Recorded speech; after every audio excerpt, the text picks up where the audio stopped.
It's news roundup time once more with the European stories you need to hear. Plenty to get through this week, so we'll be as pithy as Chris Eubank in the Gents. Item 1, France, and bad news.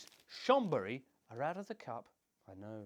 The Alpine Amateurs, the little team that knocked out 3 top-flight sides, albeit French ones, to reach the quarterfinals of the Coupe de France, then went and blew it, as predicted, when they came up against a fellow lower league outfit, Angers. Chambéry losing 3-0, in fact, getting knocked out of the cup and proving successful with their Angers management was John Galliano. Never mind. In other French news, L'Équipe is very excited because Ligue 1 is currently the tightest division in Europe, with 5 teams within 4 points of each other at the top. As the paper says, le suspense, it lives chez nous.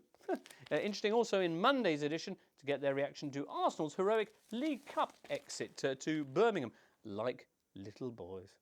Item 2 then, and here from Germany is Bild.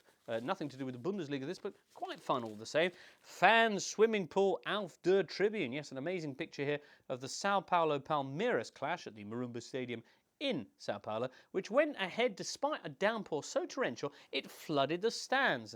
You can see there the fans in the terraces making a wave, quite literally. Item 3 then, Spain. Jose Mourinho, who's been once again all over the front pages like an incontinent paperboy. This week, Mourinho upsetting the town of Malaga, as another box ticked, sneering that he'd never have to accept a job there like his Real Madrid predecessor did. He, says Jose, would go to a big club instead. Not bad, although in the wake of Galliano and Charlie Sheen, you think he's going to have to up his game some if he's going to keep earning those headlines. He is, though, not wrong about the big club business, because barely a day goes by without the Italian press, for example, talking up a Mourinho return to Serie A. This week already, we've had talk of Inter once again, and this from the Corriere dello Sport. Clamorous news, Mourinho might go to Roma. Roma, of course, who've only just appointed young Vincenzo Montella as their manager, and who are still very much in the anything's possible phase of their Yankee takeover at the moment, the protest march to the stadium blow me face emails phase due shortly. Item 4 though, and how about this? Could Kaká be heading back to Milan? The Brazilian star has waned so much since his £56 million move to Madrid that this week L'Équipe ran this headline: Avez-vous vu Kaká? Now the player's father, Bosco Lecce, started dropping hints that a return to the Rossoneri could be the answer. Well, it worked so well for Sheva.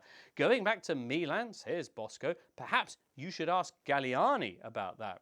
Better than asking Galliano. Certainly he'd probably tell Ricky his people should be nailed to a piece of wood somewhere. Galliani, on the other hand, is the kindly, vaguely phantasmagorical looking fellow in charge at AC Milan, and he responds thus: Ricky Kaká, I cried for him, and I'm still in love with him. Way to keep your cards close to your chest, Adriano.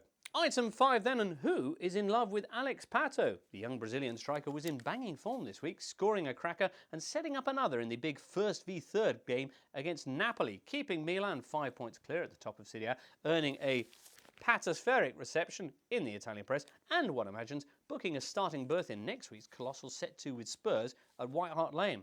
With Pato averaging well over a goal every other game for club and country this season, it does rather beg the question, why doesn't he play more? Supposedly because he doesn't get on with big Zlatan Ibrahimovic, whom he could be seen repeatedly not passing to in Monday's game.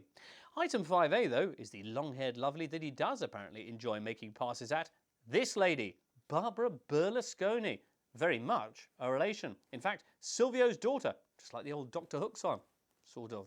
The 21-year-old Pato denies it, but the Italian gossip magazines are full of pictures of him escorting Berlusconi's daughter to restaurants and on foreign trips and all that sort of thing. She is 5 years his senior, he is only 21. Still, if there's one family where age is no barrier, it's that one.